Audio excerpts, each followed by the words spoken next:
तर लोकांनी दिलेली संधी ती घालवू नका, त्याचं सोनं करा, असं भरत गोगावलेंनी म्हटलं। भरत गोगावले यांनी शरद पवार गटाचे आमदार राजू खरे यांना हा सल्ला दिला आहे।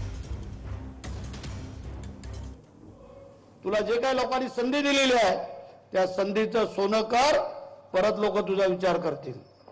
मुंबईला पण यायला पाहिजे तुमची कामं व्हायची असतील तर, आणि मतदारसंघात पण थांबायला पाहिजे लोकांच्या समस्या ऐकण्यासाठी।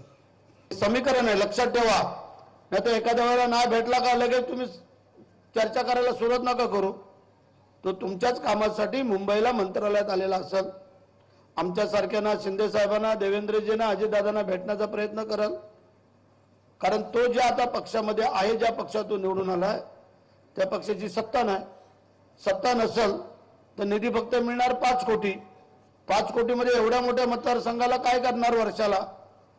आणि म्हणून करता आमच्यासारख्यांचं सहकार्य त्याला निश्चित लागणार आहे, आणि ते आम्ही करणार आहे, हे तुमच्या लोकांसाठी।